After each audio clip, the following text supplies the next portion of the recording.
Monsieur le Bonsoir, Président. chers téléspectatrices et téléspectateurs. Très heureux de vous accueillir sur le plateau du kiosque de Zouk Télévision. Et j'ai le plaisir, avec les chroniqueurs que je vais présenter dans un petit moment, de commenter l'actualité avec vous et de présenter avec le regard exercé et acéré de nos chroniqueurs et chroniqueuses les derniers événements de la semaine qui s'est écoulée. Donc, je suis très heureux d'accueillir Béatrice Bellé, qui est avec nous, fidèle, et puis qui nous éclaire d'une analyse fort pertinente souvent. Béatrice, bonsoir. Et puis, bien évidemment, comment vas-tu et quelle est ton actualité de la semaine? Bonsoir Charles, bonsoir à tous ceux qui sont présents sur le plateau, Philippe, Michel, et bonsoir aux téléspectatrices et téléspectateurs. Moi, mon actualité, elle se voit un peu d'ailleurs, encore un peu pailletée, donc c'est le carnaval, ces derniers jours, même si ça dure quand même depuis un petit moment, notamment dans la ville capitale, parce que ça fait quasiment un mois qu'il y a des événements autour de l'événement carnavalesque, on va dire. Alors, j'ai pas bien pu suivre, mais un grand choc à l'annonce de ce crime perpétré dans une salle de classe également ces derniers jours, donc avec beaucoup d'interrogations sur les motifs, même si on s'interroge surtout sur une société qui quand même est très violente, c'est ce que ça montre. Voilà, donc, et puis les thématiques, mais que nous allons avoir l'occasion d'aborder au cours de l'émission. Très bien, merci beaucoup. Michel Branchy, rédacteur en chef du journal Justice. Eh bien, effectivement, mon actualité, c'est comme l'a indiqué Béatrice, c'est le carnaval. Bon, avec cette petite nuance que jusqu'à ces dernières années, je suivais Tambou Bacchanal, et qui avait la particularité de faire le monde du Séchelcher pour redescendre du côté du séminaire collège, puis arriver jusqu'à pour Guédon, puis reprendre le boulevard Alfassa. Alfassa. Bon. Alors, cette année, il se trouve que j'ai eu quelques petits problèmes de genoux et j'ai pas pu faire ça. Mais j'ai quand même été anti-saucé, quoi. Anti-saucé. Puis surtout, j'aime voir les déguisements originaux et surtout les pancartes ironiques qui nous ramènent à la tradition critique de l'actualité qui date de l'époque de Saint-Pierre. Parce qu'il ne faut pas oublier que... Même satirique. Et satirique, c'est exact. Le carnaval, les esclaves se sont emparés du carnaval pour se moquer des maîtres, pour les mimer. Bon. Et après la catastrophe de Saint-Pierre, le carnaval est venu à Fort-de-France, mais cette tradition ne s'est pas perdue. Alors, il y a bien sûr les mamans, un petit peu trop quand même. Hein, Oui. Parce que ça, la pauvreté, moi j'étais quand même un peu embêté par la pauvreté des chansons quand même. Hein, bon. Il y en a quelques-unes qui étaient assez originales. Voilà. Bon, donc c'est ça, le carnaval. Mais c'est pour ça d'ailleurs que nous avons titré dans Justice provocateur et innovant. Okay, voilà. Tout à fait. Voilà. Philippe Saint-Cyr, bonsoir, merci d'être là. Bonsoir. Et ton actualité, alors le carnaval, comment as-tu vécu ça? Et puis, y a-t-il quelque chose qui t'a inspiré? C'est tout de suite le bilan du carnaval. Oui, non? voilà, exactement. Oui, tout de suite. Non, on peut, parce que je veux vous relancer quand même sur un autre thème. Donc, comment as-tu vécu le carnaval? Effectivement, bon. Moi, chacun Moi, ses j'ai des plaisirs. choses à dire sur le carnaval. J'ai observé le carnaval, je l'ai regardé, j'ai comparé ce qui se faisait en Guadeloupe et ce qui se faisait chez nous, de formes très Différentes. très différentes. On va y revenir, oui. On va y revenir, n'est-ce Oui, pas? oui. Une petite pointe s'agissant du carnaval, notamment du mariage burlesque, c'est un cher Michel. Il est de moins en moins burlesque, puisque le législateur réduit quelque peu certains caractères burlesques. Bon, alors, Excellent.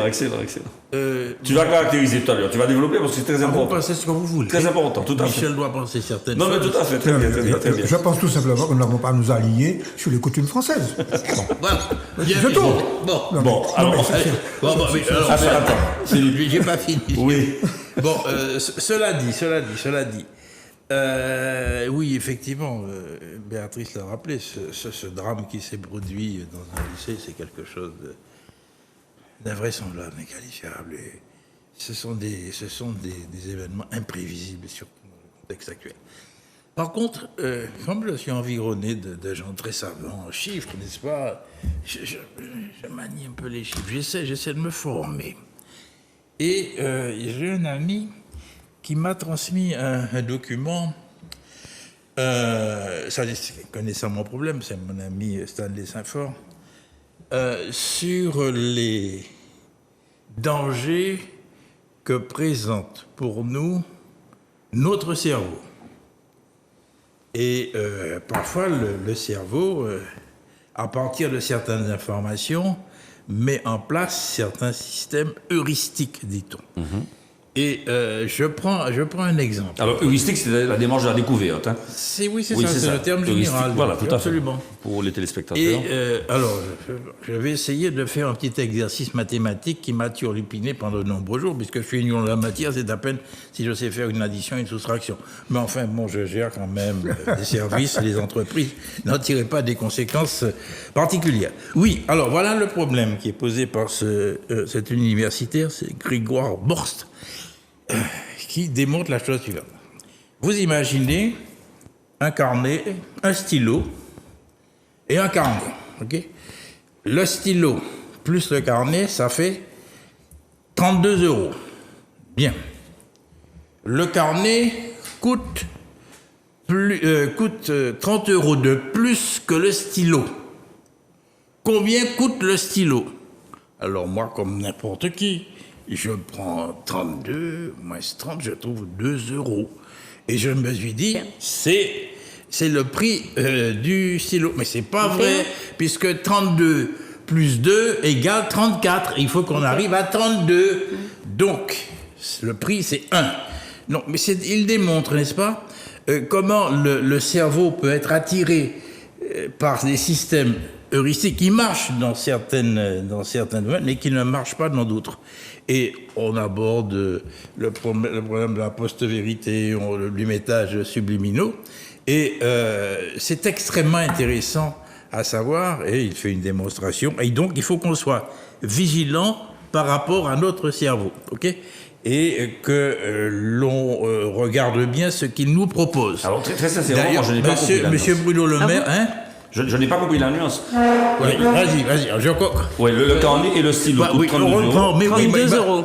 D'accord, tu poses. C'est 32 €. C'est moi. Écoute-moi. Non, j'ai dit tu poses. Oui, bon, tu Voilà. poses le camp. Voilà, 32. Alors, elle a l'habitude de prendre les sujets que Mais nous avons n'importe trouvés. quoi. Vous me laissez Il me finir regarde. Oui. Alors, moi aussi, je te regarde. Donc j'ai juste dit, tu allez, poses. attends. Alors, le stylo plus le carnet, ça fait 32 €. Oui. 1 plus 1. Oui. Et on te dit que le carnet coûte 30 € de plus que le stylo. D'accord ? Oui. Alors, qu'est-ce que tu fais ? Moi, comme un idiot, que je suis d'ailleurs en grande partie, je prends 32 et que j'enlève 30 de 32. Je trouve 2. Et je me dis, eh bien, le prix du stylo, c'est 2 €. Eh bien, quelle démarche faut-il faire Alors, la démarche, mais il faut que tu vérifies. Il faut être vigilant, mon cher. Oui. Carnet plus stylo, 32 €. Oui. Ok. Alors moi, quand je prends les 2 €, mon prix du stylo, plus les 32 € prix du carnet, je trouve 34. Donc, le prix n'est pas bon. Le prix du stylo, c'est 1 €. 1 € plus 31 € pour le cahier, ça fait 32. Tu vois comme le cerveau est dangereux. Bien. Oui, mais pour les grands, je suppose que bébé avait trouvé la difficulté tout de suite, bébé. Non ? Non ? Tu me réponds pas, bébé. Oui, parce que là, tu t'es encore trompé en disant. Hein ? C'est pour ça que c'est important de poser. Mais non, mais parce qu'il a posé. Donc, il a posé le 32. Donc, quand il a posé le 32, mais que tu as réexpliqué, tu as redit 32. Donc, c'est. En effet, le carnet coûte 31 €. 31. Il coûte 2 € de plus que le stylo, donc le stylo coûte 1 €. Non, D'accord. c'est pas la formulation. On dit que le Non. carnet coûte 30 € de plus que le 30 stylo. € C'est là la nuance, de ok? plus. Alors, qu'est-ce D'accord. que tu as tendance à faire? À Quand on dit additionner, plus que tu as comment dire, une solution de soustraction qui se met tout de suite en place. Et tu soustrais quoi à quoi? Les deux chiffres que tu as, c'est-à-dire 32 moins 30, tu trouves 2 € et tu te dis bêtement, les 2 € c'est le prix du stylo. Et ce qui est absolument faux lorsque tu vérifies tes comptes. D'accord. Bon. D'accord? Bah, Et- Tu peux mais revenir sur... je vous recommande la lecture. Je te l'ai transmis. Ah ben d'accord, je vais regarder. Je t'ai transmis Je vais ça. regarder. Tu peux revenir sur la signification du mot heuristique. Alors, la démarche heuristique, c'est une démarche de la découverte. C'est-à-dire que c'est une démarche, enfin en pédagogie en tout cas, c'est une démarche qui te permet à l'enseignant, au professeur, de ne pas livrer tout de suite la solution, de mettre en situation des éléments, notamment des documents, et puis de formuler une consigne complexe qui amène les élèves à se poser des questions avec les outils dont ils disposent, c'est-à-dire les documents, pour construire un raisonnement. C'est ça la démarche heuristique. Ah, d'accord. C'est la démarche de la découverte, quoi. Donc, ça Oui, comme mais, je dis.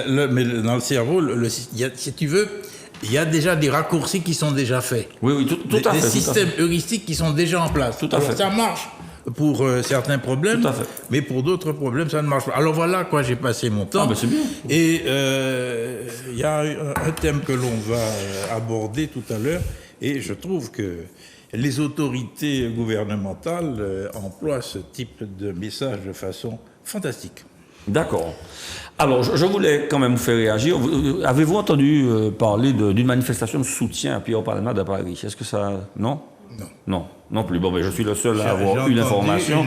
une Manifestation de soutien. des parents qui, devant la cour d'appel, qui voulaient effectivement que l'on mette Palmade en détention. D'accord. Mais les parents ont renoncé à cette manifestation, à moins que bébé ait des informations Non, supplémentaires. Juste en information complémentaire par rapport à ce qu'on avait dit la semaine dernière. Oui. L'enfant est né. Et donc, il est inculpé de bon d'homicide Attends, involontaire. oui, attends. Là, absolument. Ouais. Il faut qu'il soit vivant et viable pour qu'il soit effectivement, qu'il existe, que la personnalité remonte, n'est-ce pas, avant la naissance. Mais dans ce cas-là, la femme a subi une césarienne. Et lorsqu'elle a subi la césarienne, il s'agissait de savoir si le bébé était vivant et viable. Alors là, il y a des expertises qui se mettent en place, mais le parquet, par parquet, précaution, quand même. le parquet, quittez-moi pas les timons. Le parquet, oui, chaque fois je m'interromps. Le parquet, par précaution, n'est-ce pas, lance l'inculpation. D'accord. Très bien. Mais on ne sait pas encore s'il est né vivant et viable. Il y a plusieurs expertises là-dessus. D'accord. Bon. Alors maintenant, ben, on va parler du bilan du carnaval 2023, parce que bon, le carnaval, c'est pas seulement les manifestations. Le carnaval, c'est aussi une économie. Le carnaval, ce sont aussi des ateliers, c'est aussi des couturières. Moi-même, j'ai été à 2 soirées où j'ai vu qu'il y avait des efforts de déguisement et d'appareils vestimentaires qui étaient vraiment somptueux. Hein. Une soirée où il y avait des pharaons qui étaient vraiment très très beaux. Et c'est un budget, mine de rien. Il y a des personnes qui dépensent environ 100 € par jour. Hein, quand on sait que c'est 5 jours, y compris le vendredi, oui, c'est une petite économie, c'est 500 € quand même. C'est un budget, c'est un vrai budget. Et donc je voulais avoir vos réactions en périphérie, bien évidemment, des manifestations carnavalesques, parce que, entre autres, aujourd'hui, le vigile est devenu un élément fondamental de l'organisation de toute manifestation carnavalesque, dans la mesure où on est palpé, on est fouillé à l'entrée de la ville. Et petit clin d'œil, il y a un collègue vigile qui officie en général devant le lycée de Bellevue. Je suis arrivé à Fort-de-France et il me dit « Ah, monsieur Chamas, comment vas-tu ?» Et moi, je lui dis « Ça va bien ?» Et je m'apprête à passer. Il m'a dit « Non, non, attends. » Et il me fouille. J'étais enfin, perturbé parce que il m'a fouillé, mais quand même rassuré du fait qu'il ne faisait confiance à personne et que tout le monde passait par la palpation de manière à vérifier s'il n'y avait pas des armes, etc. Donc, votre réaction, Béatrice, à propos donc, de tous ces éléments. Et puis, on regrette le décès d'un jeune à Dillon. Oui, bon, des actes de violence quand même sont malgré tout à déplorer, mais je crois que la tenue du carnaval en matière de sécurité a été plutôt marquée par un bilan assez positif globalement dans la ville pendant les événements. Moi, je tiens j'aime beaucoup, je fais le tour, je cours en effet derrière Tambou Bocanal parce que il y a des chansons aussi, il y a du patrimoine que l'on garde en tout cas en matière de chansons. J'ai couru un peu et puis j'ai aussi fait le tour. Je me suis beaucoup baladée pour photographier les costumes jolis et puis aussi les pancartes. Donc d'ailleurs il y avait beaucoup de choses relatives à la prime de naissance de la CTM, beaucoup de propositions de services et tout ça, enfin bref. Et puis quand même, je le dis, alors je suis une femme et je le dis avec beaucoup de sérénité, je trouve quand même que le carnaval est de plus en plus dénudé. Bon, et moi, je suis quand même interpellée par ce manque d'originalité. Maintenant, c'est un petit haut de maillot de bain, Avec cacheton. Oui, un maillot de bain, un string la plupart du temps, et puis une espèce de boa de plume autour de la tête, de la taille, et puis c'est fini, et puis bon, quelques paillettes. Bon. En tant que femme, j'avoue que c'est pas obligatoirement une image que valorisante. Oui, alors j'entends la liberté, je suis une féministe, donc je me battrai pour la liberté. Néanmoins, je trouve que les proportions de cette hypersexualisation, parce qu'il y a aussi autour une hypersexualisation dans la gestuelle et tout ça, doivent nous interroger. Voilà, doivent nous interroger. Et c'est pas juste les petites jeunes, quoi. Bon. C'est les petites jeunes, les moins jeunes, et voire les plus âgés. Enfin, moi, j'ai vu des personnes plus âgées que moi dans des tenues qui m'ont paru... non, mais bon, voilà, je suis jeune, mais pas tant que ça. Voilà, plus autant. Mais voilà, donc moi, j'ai eu quand même un petit souci avec cette nudité exacerbée, même si c'est le carnaval, j'entends. J'aurais préféré qu'il y ait beaucoup de jolis costumes et tout ça. Alors on va me dire, ah oui, mais regarde, le carnaval est brésilienne. Oui, mais c'est leur culture. Voilà. Bon, je ne suis pas sûre que ça soit la nôtre. Ah ouais, voilà. Donc on s'approprie une partie des codes à chaque fois d'un certain nombre de populations, sans tout ce qui va avec, parce que au Brésil, par exemple, c'est une vraie industrie. C'est aussi, il y a des concours, c'est sur toute l'année, c'est des écoles de samba, c'est un apprentissage à la danse, c'est des groupes qui font des investissements mirobolants pour arriver à présenter aussi un joli spectacle. Et là, voilà, ça m'a un peu perturbée. Et je dois dire quand même qu'on s'est rassemblés avec quelques amis et que globalement, s'il y avait une critique pour moi à faire de ce côté-là, c'était également cette hypersexualisation, cette hyper-nudité, et de tout, du plus mince au moins mince, au plus jeune au moins jeune, et des femmes comme des hommes, quand même. Il y a, moins les hommes que les femmes, mais des femmes comme les hommes, et c'est moi, je suis pas à l'aise avec autant il y a des fois où c'est carrément vulgaire en plus. Je suis pas à l'aise avec ça. D'accord. Voilà. Alors, courageuse position de Béatrice, qui en tant que féministe parle de la difficulté de voir tant de nudité dans la rue. Il y a une sociologue qui a une aura, qui a une certaine audience catholique, et qui avait défendu de manière assez posée, mais de manière assez vigoureuse, la nudité des femmes, en expliquant que celles-ci avaient tout à fait le droit de se dénuder. Il faut aussi ajouter à ce que tu disais qu'au Brésil, il y a effectivement la nudité, mais il y a le culte du corps. Et au Brésil, tout le monde fait énormément de sport de manière à ce que la plastique soit irréprochable. Ce qui n'est peut-être pas toujours le cas. Maintenant, mon commentaire est fini. Michel, alors, économiste et social, économie et sociale, qu'est-ce que tu as à me dire du carnaval par rapport alors, sur cet aspect des choses, je ne fais pas de commentaire.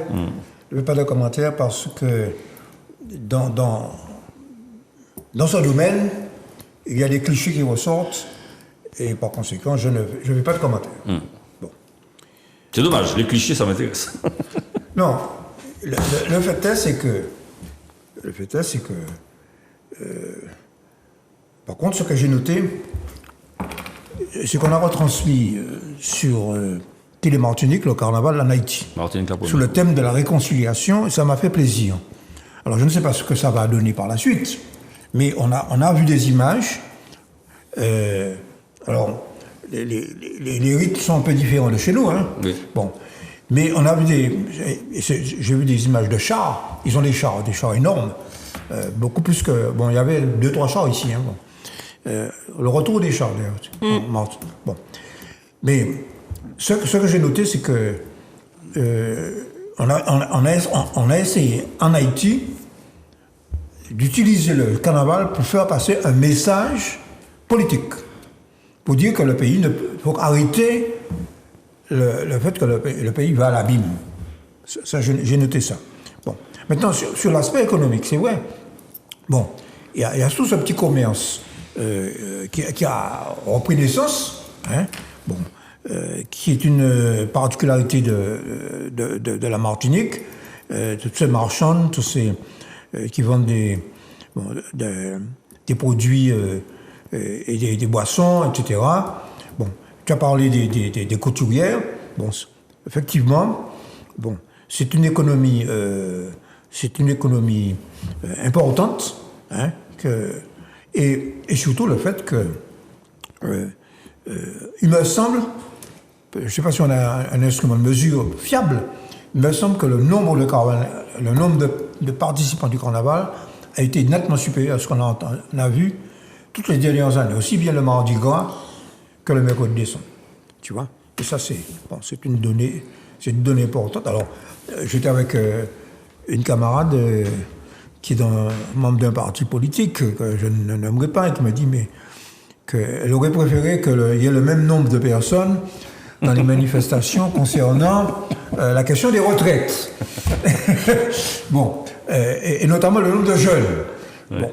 Bon, effectivement, ça aurait été plus intéressant. Mais bon, c'est une réalité sociologique. Mais ça, le problème, c'est les formes de nos manifestations peut-être doivent changer. Et puis, sur cette question, je pense que il n'y a pas eu. Là aussi, il ne faut pas copier ce qui passe en France. Il n'y a pas eu en Martinique, sur cette question-là des retraites, une information, une éducation populaire suffisante sur la signification exactement des retraites. Mais ça, c'est... On s'est embarqué par mimétisme, toujours la même chose, par mimétisme sur ce qui se faisait en France, mais on n'a pas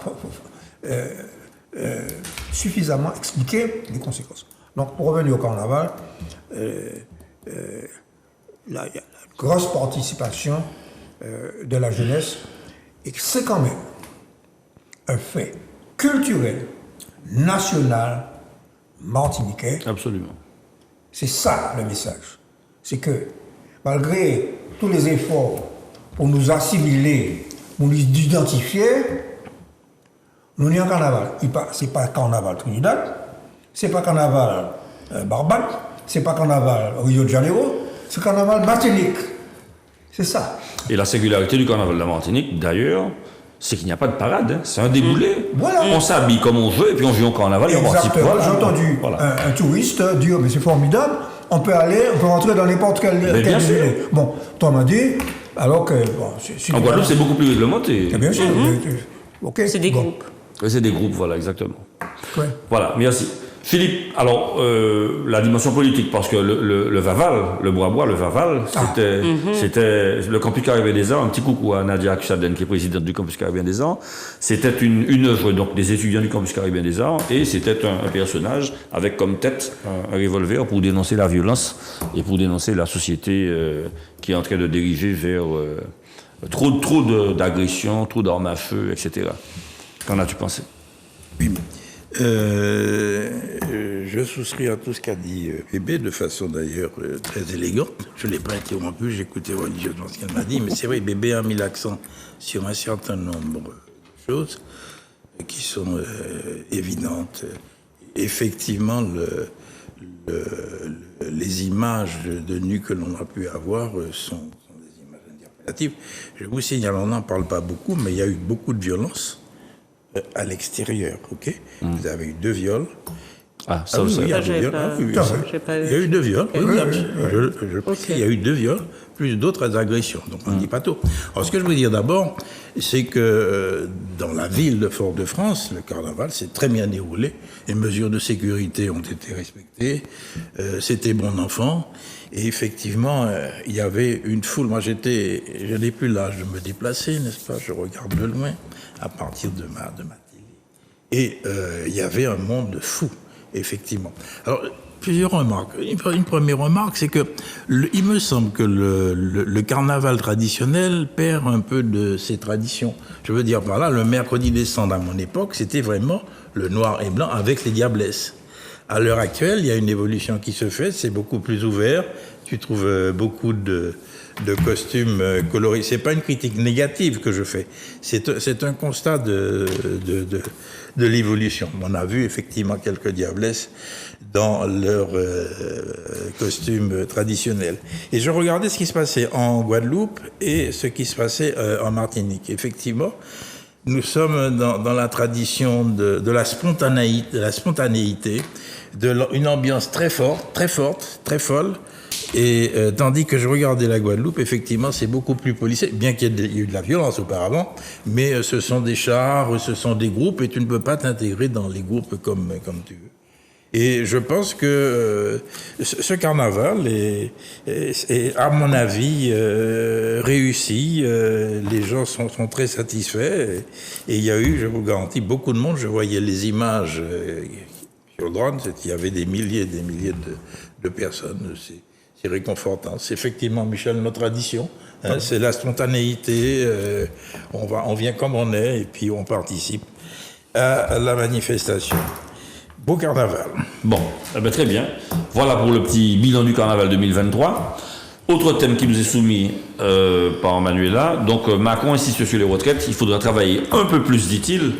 Et en propos introductif, j'ai envie de dire que le travail est nécessaire, effectivement. Le travail, c'est créer de la richesse pour les besoins essentiels, manger, se loger, se soigner, s'instruire, se déplacer. Mais il insiste dans la mesure où j'ai entendu son argument, on vit de plus en plus vieux et de ce fait, on devrait travailler un petit peu plus. On en a déjà parlé ici. Béatrice, je vais te lancer dessus. Donc, est-ce que ce n'est pas, et c'est un complément de la question, est-ce que ce n'est pas travailler plus longtemps, mais dans de pareilles conditions? Peut-on rêver, si on donnait pour continuer à travailler davantage, enfin plus longtemps, si on augmentait les salaires de 500 à 700 euros par mois, est-ce que ça encouragerait les personnes à continuer à travailler plus longtemps? Enfin, tu vois bien... Ça, c'est le credo sarkozyste à la mode Macron. Voilà, travailler plus pour gagner plus. Ouais. Bon. Mais comme si les gens ne voulaient pas travailler. Faut arrêter. Et c'est en ça que les termes, là, et d'ailleurs, de toute façon, là, les éléments de ce qu'on appelle les éléments de langage politique des macronistes sont ceux-là en ce moment. C'est une réforme nécessaire. Au début, c'était une réforme juste. Absolument. C'est pour financer les retraites. Vous remarquerez quand même que hier, donc, ou ce matin, quand il est passé, regardez un peu le symbole. Il va... Là, donc son propos sur il faut travailler les gens un argument d'autorité. Les gens savent qu'il faut travailler plus. Et il va dire ça où? Aux mines de Rungis, donc le marché international de Rungis. Tout le monde connaît le marché de Rungis, c'est l'un des marchés de produits frais les plus grands d'Europe, si ce n'est le plus grand d'Europe, où les gens commencent à travailler à 3 heures du matin, où ils sont dans le froid ou la chaleur, parce que dans des grands hangars, où ils ont un port de charge lourde. Je rappelle que toutes ces conditions cumulées faisaient partie, avant que Macron ne les retire, de facteurs, on va dire, de pénibilité, retirés par les gouvernements Macron. Donc il va, des gens à qui on ne va pas apprendre ce que c'est que le dur labeur, leur dire, vous savez, il va falloir quand même, donc des gars qui ont déjà, ou des femmes qui ont déjà des dos cassés, qui passent leur journée debout, à porter des cagettes, parce que vous achetez pas au détail, au marché de Rungis. Quand vous devez acheter de l'ail, c'est soit vous prenez 5 ou 10 kilos, c'est à partir de 5 kilos. D'accord? C'est pas, vous prenez pas 2 petites gousses. Quand vous achetez, c'est en quantité. Et il va tranquillement dire aux gens, à ces gens-là, qui ont parfois aussi commencé à travailler tôt, vous devrez encore travailler plus et vous savez que vous devez travailler plus parce que vous allez vieillir plus. C'est un modèle de société. Et tout à l'heure, on a évoqué un peu cette espèce de gymnastique verbale qui fait croire aux gens qu'il y a des choses qui s'imposent. Elles s'imposent dans un modèle de société, qui est celui de l'ultralibéralisme porté par Macron. Et puis, elle emporte d'autres choses. Elle emporte que Total, aujourd'hui, se permette de dire « Grand Prince ». Ah, moi, je vais bloquer les prix de l'essence. C'est pas l'État qui dit je vais réglementer. C'est Total, donc l'entreprise, qui décide de faire des gestes. Le fait du prince, d'avoir des gestes généreux. Et puis l'État, de l'autre côté, dit non, vous allez travailler plus. Par contre, Total, vous pouvez continuer à faire des cadeaux parce que de toute façon, vous n'allez toujours pas payer beaucoup d'impôts en France. C'est un modèle de société et c'est ce que les gens doivent comprendre. Il n'y a pas de fatalité. D'ailleurs, même cette réforme, il n'y a pas de fatalité. Il y aura des élections. Il va falloir, à un moment, que chacun comprenne ce qu'il doit faire aussi avec sa liberté de vote. Et sa liberté de vote, il y a un moment où il faut peut-être aussi faire des choix sur le modèle de société que l'on veut. Alors, on n'est pas toujours complètement satisfait des gouvernements aux affaires. On en attend parfois plus, et notamment, moi je le dis, pour des gouvernements de gauche, par exemple. Mais la réalité, c'est que c'est aussi là une matière pour les Françaises et les Français de voir, quand vous faites le choix de l'ultralibéralisme, voilà ce qui va avec. C'est un package. Voilà. Alors Michel, économiste du plateau, moi j'ai aussi envie de rebondir en disant qu'il y a la bonne finance, c'est-à-dire que la finance saine, celle qui permet d'emprunter pour investir, pour construire des bâtiments, etc. Et puis il y a la mauvaise finance, celle qu'on critique tout le temps, c'est-à-dire celle de la spéculation, la logique spéculative, avec des gens qui sont derrière des tableurs, et puis qui à la seconde près font des manipulations pour vendre des actions à la milliseconde près de manière à engranger énormément de capital. Est-ce que ce n'est pas là qu'il faut taper ? Parce que le gouvernement, il est quelque part autiste. Parmi les solutions qu'il y a, la gauche en France propose effectivement de taper sur ce qu'on appelle les super profits. C'est-à-dire les profits qui ont été réalisés pendant l'année 2022, notamment dans le secteur de l'énergie, mais pas seulement dans le secteur de l'énergie, notamment dans l'agro-business, et qui sont... Le e-commerce aussi. Oui. Le luxe. On s'aperçoit que... je prends l'exemple Carrefour, a réalisé des bénéfices considérables. Bon, donc Engie vient d'annoncer un record de 38 milliards de profits. Bon, par conséquent, c'est vrai que c'est ce qu'on appelle la financiarisation, c'est-à-dire que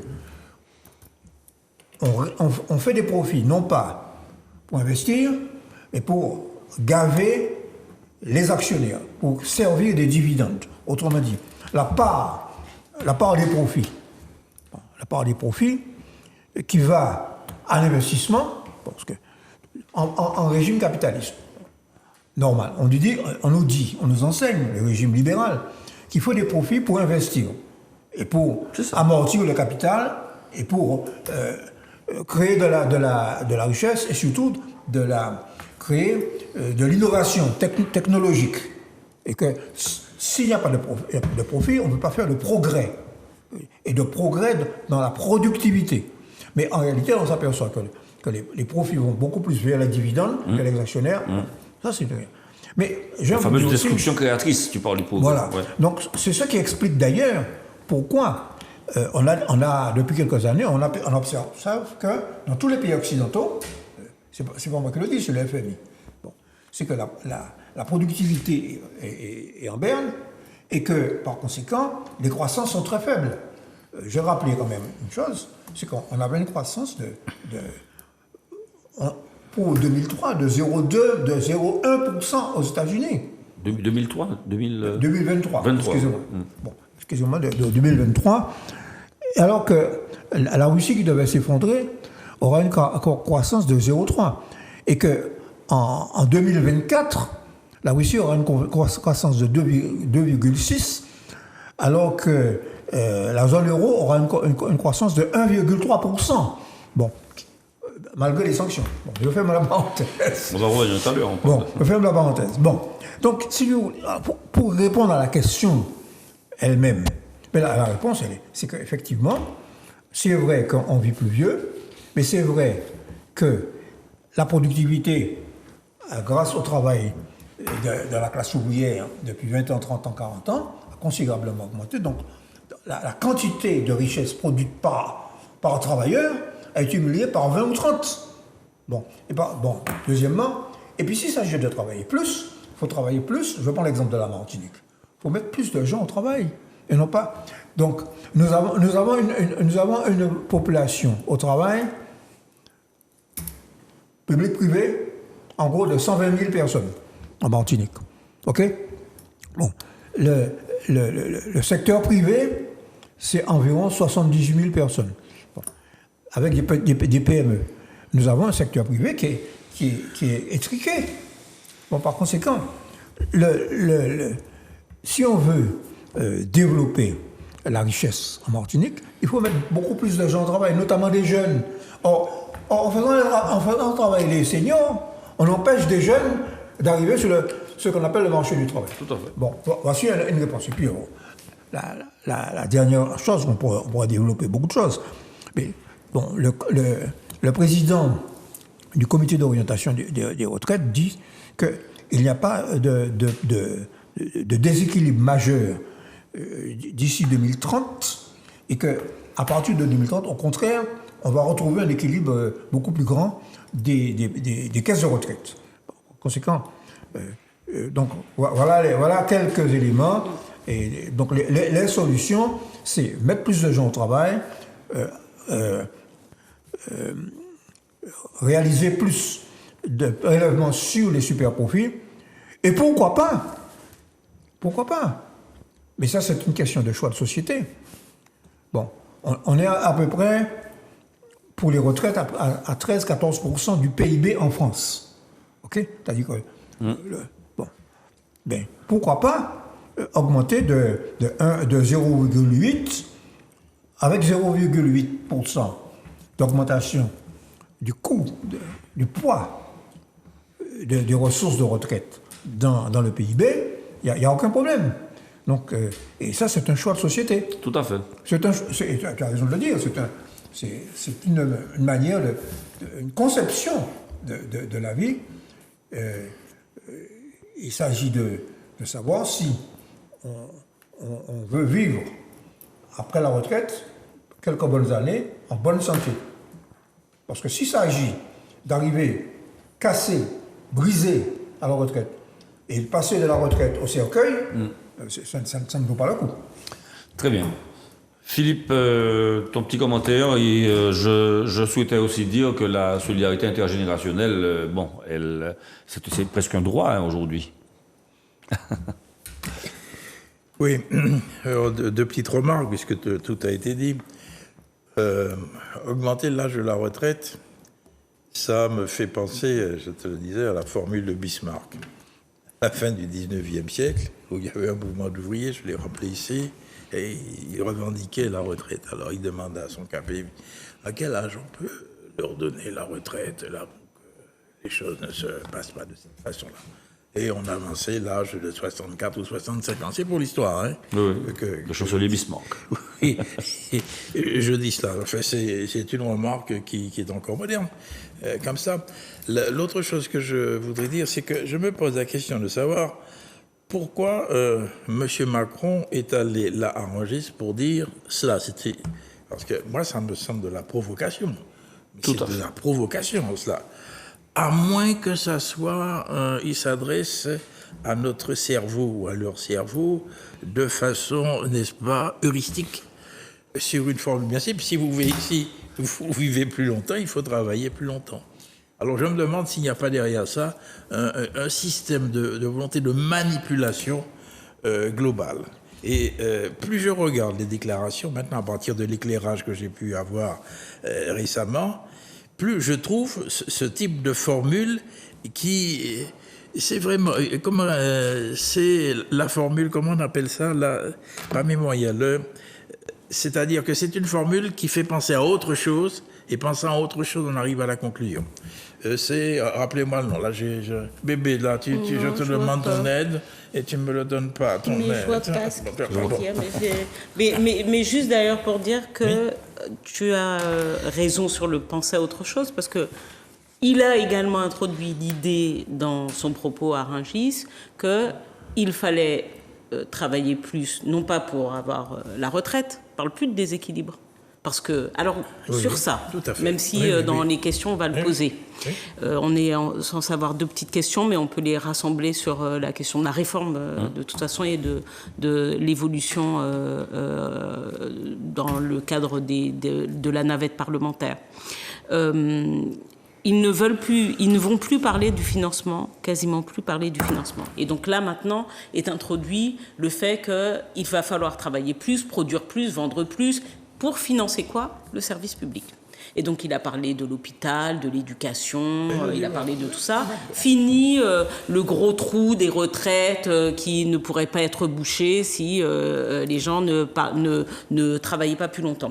Et justement, sur cette question, d'ailleurs, il y a un député de l'Essonne, qui est Jérôme Gage, socialiste, qui est en plus membre de la commission de surveillance de la sécurité sociale et qui, du fait d'ailleurs de son statut et de député et de membre de cette commission, a pu solliciter un certain nombre de rapports. En l'occurrence, première chose, il a demandé au directeur général de la sécurité sociale de lui donner des chiffres. Parce que Dussopt avait annoncé un certain nombre de chiffres, les fameuses personnes qui toucheraient la prime de 100 € qui en fait ne sera pas touchée. Enfin, il y aura 30 000 personnes concernées alors qu'ils avaient annoncé combien de millions de personnes concernées. Et la deuxième chose, là, c'est que Jérôme Gage secoue le drapeau du Conseil d'État. Parce qu'il est dit également que là, le fait de faire passer cette réforme qui a des conséquences qui ne sont pas simplement des conséquences financières. Dans le cadre du PLFSS, c'est-à-dire de la loi de la sécurité sociale, on va dire ça comme ça, n'est peut-être pas constitutionnel. Ouais. Et donc ne rentre peut-être pas dans le cadre, en tout cas, qui est celui du PLFSS. Bon, sur un certain nombre de questions. Et pourquoi ? Parce qu'il y a eu un rapport qui a été d'ailleurs commandé. Ce rapport, alors on parle de la question du véhicule législatif, là, ce qu'on appelle le véhicule législatif, mais le professeur pourra en parler mieux que moi, que le gouvernement utilise pour les modifications. Mais là, en l'occurrence, ils disent par ailleurs qu'un rapport a été commandé, et un rapport notamment sur la question de la réforme, et que, étrangement, le rapport peut être publié par le gouvernement et que le gouvernement a fait le choix de ne pas publier ce rapport, à cause des chiffres qui sont contradictoires à ceux que les membres du gouvernement qui défendent la réforme annoncent. Donc on est là aujourd'hui, en plus des discussions parlementaires qui n'ont pas abouti, comme on l'avait dit la semaine dernière.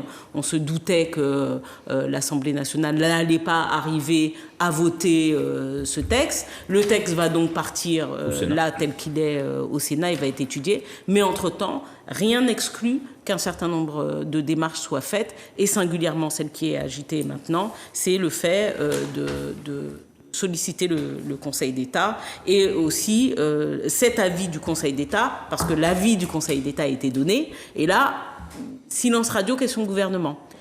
Cet avis peut être publié, donc il y a un premier avis qui a été publié, et le gouvernement a refusé que l'avis du Conseil d'État soit publié. Donc ils peuvent saisir le Conseil d'État différemment pour que l'avis puisse être transmis à tous les députés, sachant que le député Jérôme Gage n'a pas le droit, même s'il a consulté, d'en faire publication. Voilà. D'accord. Ben, Philippe... J'espère que j'ai été clair. Oui, mais tu vas nous éclairer, puisque déjà, le Conseil d'État, en fait, c'est l'organe au-dessus du tribunal administratif. Oui, c'est ça, c'est l'équivalent de la Cour de cassation au niveau de l'ordre administratif. On rappelle, tu as le tribunal administratif, tu as la Cour administrative d'appel administratif, et puis tu as le Conseil d'État. Oui, absolument, oui, qui donne des avis. Qui donne des avis, qui sont simplement consultatifs, donc. Oui, mais on tient compte quand même, nécessairement. Ça a une force énorme. D'accord. Mais ce n'est pas une décision du Conseil d'État. D'accord. Et est-ce que la question là de la constitutionnalité de cette procédure, oui. On l'a posée, mais il semble que ça soit constitutionnel. Les premiers avis que j'ai vu remonter, Oui. À partir de la question qui a été posée, effectivement, j'ai vu des avis plutôt positifs. Une petite précision, le mot que je cherchais, bébé, c'était subliminal. Les messages subliminaux. Ok, ok. Sub au-dessus, Subliminal. liminal. Voilà. On est en plein dedans. Voilà, c'est ça. Presque, franchement. On est dedans. Oui, Hein. oui. C'est bon, c'est illégal, il faut le dire maintenant. Oui. Non, les images sont illégales, c'est ça. mais les En fait, messages, là, avant, c'était tout la à fait. superposition de... Oui, absolument. Là, ça existait dans la publicité. Avec la pluralité d'informations, les réseaux sociaux, la concentration, c'est quelque chose de... L'explication, en fait, c'est que au-delà de la perception, il y a quelque chose au-dessus. Et en fait, pour les publicités, j'explique rapidement, il y a une possibilité sur les 24 images secondes d'intercaler ou une ou deux images sur 24 de manière à inconsciemment toucher le téléspectateur et montrer les boissons gazeuses de manière à donner soif, mais sans qu'on s'en rende compte. Ou d'autres messages. Ou d'autres messages, tout à fait. Et même dans le texte, mettre une musique et dans un fond que l'on n'entend pas, Qui n'est pas perceptible. qui n'est pas perceptible, mettre un autre texte, Voilà. ou sinon mettre un texte à l'envers, et en fait le cerveau, c'est la force du cerveau, tu mets un texte à l'envers, et en fait le cerveau prend un certain temps, mais le reconstituer, le remet à l'endroit, et le message peut rentrer, surtout si l'information est dite, redite, repassée. C'est le même instrument que tu dois forcer à corriger. Oui, donc c'est pas évident. Non, mais on a parlé à l'époque d'ailleurs des musiques dancehall jamaïcaines, il y avait des messages homophobes et de violence. Il ne faut pas s'étonner d'ailleurs de l'expression dans certains milieux d'une certaine violence. Bon, bref. Bon, c'était des messages subliminaux. Oui, tout à fait. Ça n'était pas dit explicitement. C'était presque. Bon, Tout à fait. D'autre part, moi qui me suis intéressé beaucoup à la question des sectes. Ah oui, bien sûr. Les sectes utilisent beaucoup son procédé. Oui, bien sûr. OK. Bon, les messages subliminaux, en particulier au cours de séances qui durent pendant la nuit, où les gens sont fatigués et où il est prouvé qu'à partir d'un certain niveau de fatigue, le cerveau s'ouvre et il y a une barrière naturelle du cerveau qui fait qu'il refuse un certain nombre d'informations compte tenu de l'éducation. Hein? Bon. Et puis, à un moment donné, cette barrière s'abaisse. Et on peut y faire entrer un certain nombre de données qui vont ressortir après. Bon, bref. Tout à fait. Et certains parents trop attachés à la réussite de leurs enfants mettent des cassettes en anglais et pendant le sommeil de l'enfant, ce qui permet à l'enfant d'être imprégné par la langue anglaise. Ça marche. Mais non, Oui, ça marche. J'avais un confrère notaire décédé maintenant, et il passait par la capacité, préparait les examens de capacité en droit, et il m'expliquait comment il retenait le droit. Voilà. Il mettait des cassettes, Voilà. et pendant qu'il conduisait, vous glatez qu'à des cassettes. Oui, je ne sais pas si c'est la meilleure façon Non, tout à fait. d'enseigner le droit. Hein. Ceci étant dit, c'est des pratiques... Un Oui, dernier mot, oui, vas-y. juste un dernier, parce que le message le plus subliminal qui existe sur cette réforme des retraites, c'est la fameuse retraite à 64 ans. Non, il faut que tout le monde comprenne. Non, il ne s'agit pas de l'âge maximum de départ à la retraite. C'est l'âge minimum. Ouais. C'est-à-dire que si vous n'avez pas les 64 ans et tout... Si déjà vous n'avez pas les 64 ans, vous ne partez pas à la retraite, sauf exception, qui ne seront pas nombreuses.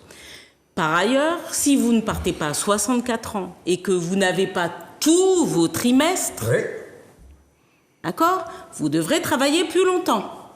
Ce qui veut dire que, bon, ce qui me concerne, et je n'ai pas une carrière hachée.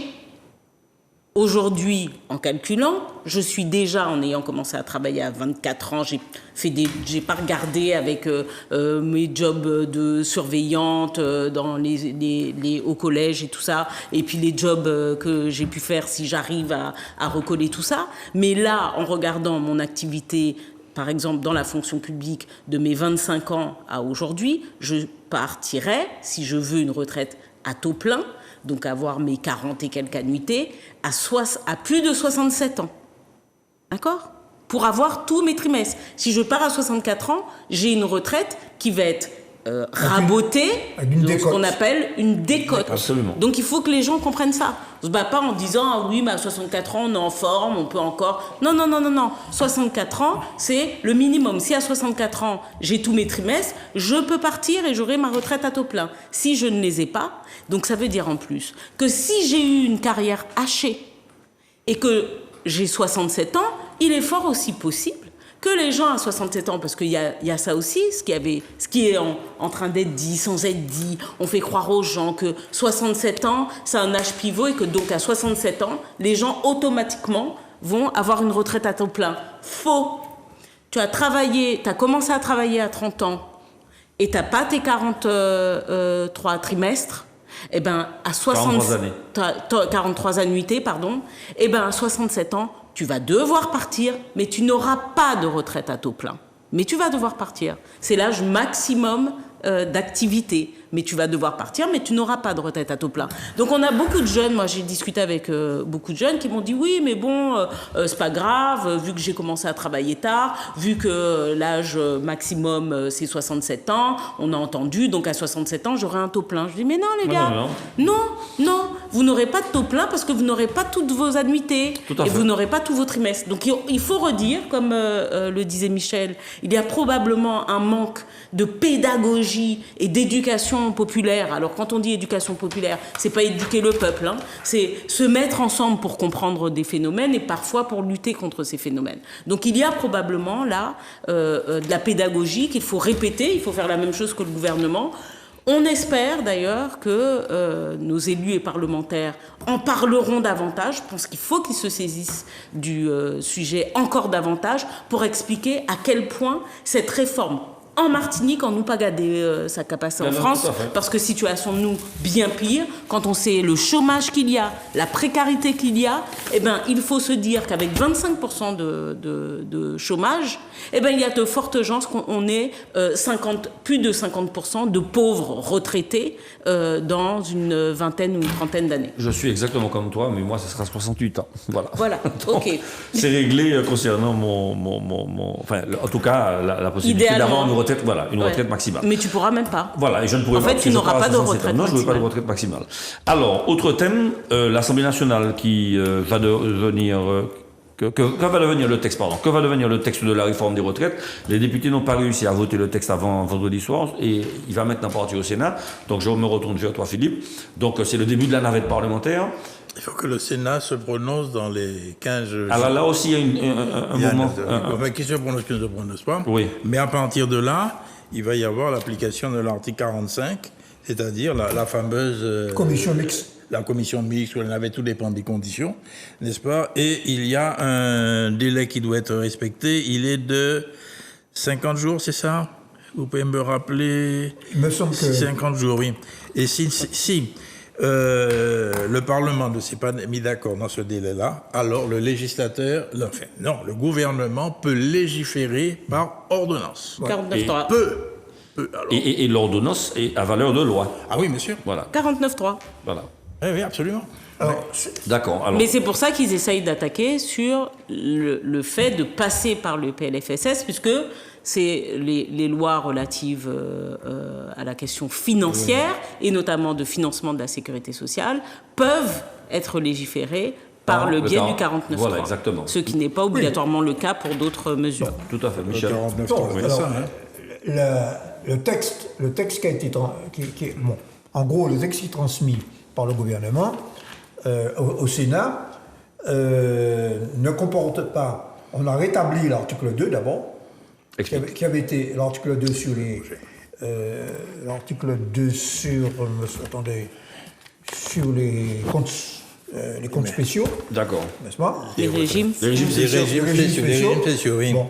Et puis, d'autre part, comme tu dis, ça permet d'adopter le texte sans loi et de légiférer par ordonnance. Oui, mais c'est le projet c'est le projet gouvernemental qui est transmis. Hein. C'est le projet gouvernemental. Sans l'amendement, sans rien. Voilà. Donc, alors, le problème, c'est que le Sénat, grosso modo, ce qu'on peut subodorer, c'est que la majorité au Sénat est une majorité, grosso modo, LR. Oui, elle est de droite, oui. Bon, elle va probablement aggraver le projet gouvernemental dans certains domaines. Bon, peut-être le seul domaine où ils vont peut-être corriger le projet gouvernemental, c'est le domaine de la longue durée. Bon, et peut-être de la pénibilité. Et puis, il y aura une commission mixte paritaire. Alors, c'est là qu'effectivement, cette commission mixte paritaire, avec députés et sénateurs. Députés et sénateurs. Et alors, c'est là que, ou bien, on va aboutir peut-être à un 49-3. Et cette commission mixte paritaire, elle est proportionnelle au groupe et... voilà. Elle est proportionnelle au groupe présent dans les deux assemblées. Mais oui, le 49.3 peut intervenir à ce niveau-là. Mais s'il n'intervient pas, si on continue, entre-temps, le gouvernement peut. Mais il peut introduire, il peut quand même introduire dans son projet quelques amendements. Mais c'est le projet de loi sans amendement qui est transmis. Oui. D'accord. Mais malgré tout, au moment du vote du 49.3, il est possible pour le gouvernement de prendre en compte quand même un certain nombre. Ah oui, tout à fait. Mais attends, mais le 49.3 n'est pas obligatoire, là. Hein. Tout à fait. Nous sommes d'accord. Attends, si vous la mettez là, mais. Okay. Non, mais on dit que c'est une alternative on laisse dans le délai cycle. s'écouler les 5 jours. Tout à fait. Alors, le gouvernement ne veut pas, autant que possible, aller jusqu'au 49.3 parce que. Ça fait beaucoup. Disons que ça fait un peu dictature. Bon. Mais en dernier ressort, bon. En tout cas, entre-temps, il y a quand même, le mouvement social ne s'arrête pas. Il y a d'une part, il y a deux batailles. Il y a une bataille. À l'heure actuelle en France, il y a une bataille. Au sein du Parlement, et puis une bataille sur le plan syndical. Dans la rue. Dans la rue. Ce qu'on appelle la rue, entre guillemets. Je n'aime pas beaucoup cette expression, mais enfin, bon. Parce que dans la bouche de la droite, la rue, c'est la populace. Hein. De Gaulle aussi, il avait dit, la rue ne gouverne pas. Il avait utilisé cette expression d'ailleurs en mai 68. Tout à fait. Bon. Mais bon, ce qui risque de se passer, c'est que le 7 mars, les syndicats annoncent une mise à l'arrêt de la France. Et c'est là que je voulais venir. Donc, alors, une mise à l'arrêt de la France, alors je vais vous écouter dessus parce que tout le monde se souvient, sauf Béatrice qui est trop jeune, des événements de 95, enfin des grandes manifestations et des... Steve, j'étais pas né. Steve, j'étais pas né. Mais tu étais très jeune. J'avais 20 ans. Ah, d'accord. Donc, en 95. Déjà Est-ce que tu as, Michel... Donc, j'y étais, moi, en plus. Oui. Ah bon. À nous faire un petit commentaire sur l'arrêt le CPE, c'est-à-dire le... Contrat première embauche. Le contrat première embauche qui concerne les jeunes. Bon, c'était en gros, c'est un SMIC minoré pour les jeunes, okay, qui a provoqué une mobilisation extraordinaire en France. Alors, petit souvenir personnel, il se trouve que je représentais le Parti communiste au congrès du Parti socialiste guyanais à l'époque. Et c'est à ce moment-là que Chirac, la loi avait été votée, elle n'a pas été appliquée. Voici un exemple. Bon, d'une loi qui a été votée, la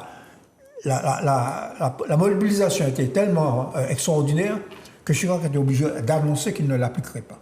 Autrement dit, il a joué son rôle de pouvoir exécutif. Il ne l'a pas. Il n'a pas rendu exécutoire. Il ne l'a pas homologué. Oui, tout à fait. Il était président de la République à l'époque. Alors, Béatrice, à 20 ans. Ben oui, à 20 ans, j'étais dans la rue. Tu étais déjà dans la rue? Bien sûr. Mais je t'ai dit que j'ai commencé tôt, moi. Oui. Alors... Mais j'étais dans la rue et d'ailleurs, j'embrasse Fatia, une amie, qui est toujours une amie, qui était en Martinique il n'y a pas très longtemps. Elle doit s'en souvenir parce que ce jour-là, à un moment, c'était chaud. Hein, c'était chaud dans les rues de Paris. On était sur le boulevard Raspail et on se met dans ce qui existait à l'époque encore, une cabine téléphonique. Et là, il y a quelqu'un qui frappe à la cabine, parce que ça commençait à avoir des bombes lacrymogènes, mais aussi des choses qui volaient, dont des cailloux, des roches, enfin bref. Et il y a quelqu'un qui frappe et qui nous dit « Sortez ». Et, Nous, on le regarde comme ça, on dit, t'as un keuf, toi. Et en fait, c'était les services de renseignement, un gars des services de renseignement qui nous disait, si vous saviez, ce qui est cassé en premier dans les manifestations sont les cabines téléphoniques. Donc sortez de là, parce que vous vous mettez en danger en restant dans les cabines. Bref, mais tout ça pour dire, oui, non, j'en ai fait pas mal. Et en plus, j'ai été à la tête d'un syndicat étudiant lycéen. J'étais délégué académique à l'époque, plus après syndicalisme étudiant. Et oui, ça nous faisait déjà, c'était pas un modèle qui nous convenait. C'était alors, on a vu des choses apparaître et encore maintenant, des espèces de manœuvres pour avoir de la main-d'œuvre pas chère. Donc là, c'était de la main-d'œuvre jeune pas chère. Mais il y a la version moderne aujourd'hui de cette main-d'œuvre pas chère. Maintenant, vous avez des annonces pour des stages avec des profils très clairs, bac plus 5, sachant parler anglais, sachant ceci, sachant cela, tant d'heures par semaine, pour 4,50 € de l'heure. De l'heure, tout à fait. D'accord ? Alors, voilà ce que l'on voit se développer maintenant, et notamment, même si, évidemment, il y a un intérêt pour un certain nombre d'étudiants, mais on voit aussi que le système d'apprentissage, il est à surveiller, parce que dans certaines... En train d'être dévoyé, tout à fait. Oui, dans certaines sociétés, il est en train d'être dévoyé. Tout à fait. Et on se retrouve avec des jeunes qui sont lâchés sur des postes, seuls, sans tuteur de stage, enfin sans tuteur à l'intérieur de l'entreprise, et qui sont en fait de la main-d'œuvre pas chère. Tout à fait. Alors, petit souvenir, j'étais professeur au collège de Théophile à l'époque, et j'étais descendu dans cette manifestation, et j'avais retrouvé mes élèves collégiens. Et j'étais vraiment très, très content, parce que c'était signe d'une prise de conscience très, très précoce. Et puis, ne désespérons jamais, parce qu'en 95, c'était effectivement les manifestations, et en 97... Jacques Chirac a eu l'idée géniale de dissoudre l'Assemblée nationale. Dissolution qui a amené Jospin au pouvoir. Et donc... qui a fait les emplois jeunes. Voilà. Et donc, les choses ne sont jamais désespérées et il faut absolument continuer la lutte. Le premier ministre de Chirac à l'époque, c'était de Villepin. De Villepin, absolument. C'est lui On qui avait lui bien a- chanté. Il lui a soufflé cette bonne idée. On avait bien chanté. Bon. En tout cas, nouveau thème, racisme au travail dans les transports. Une étude du CRAN pointe l'ampleur des discriminations en France. Le Conseil représentatif des associations noires de France, notamment à l'encontre des minorités dites visibles, c'est-à-dire des personnes qui sont basanées comme nous. Et donc, je souhaiterais, Béatrice, que tu réagisses dessus. Je crois qu'on avait commencé déjà, il me semble, à en discuter à un peu l'aborder, la semaine oui, tout à dernière. fait. Alors, juste rappeler que ce n'est pas une étude du CRAN, mais une étude de l'Ipsos. Ça a été fait par un institut qui applique des règles très claires en matière de sondage, sous la commande du CRAN. D'accord. Bon. Alors, c'est une précision importante, parce que Ipsos, c'est un Oui, organisme officiel. Tout à fait. habilité. Dont on ne peut Tout à pas, fait. voilà, comme ça, Le soupçonner. remettre en cause Voilà. les résultats. Oui, c'est un des plus anciens organismes de sondage de France. Hein. Voilà. Oui, tout à fait. En l'occurrence, cette étude fait apparaître que 9 personnes sur 10 ayant noirs, d'origine afrodescendante.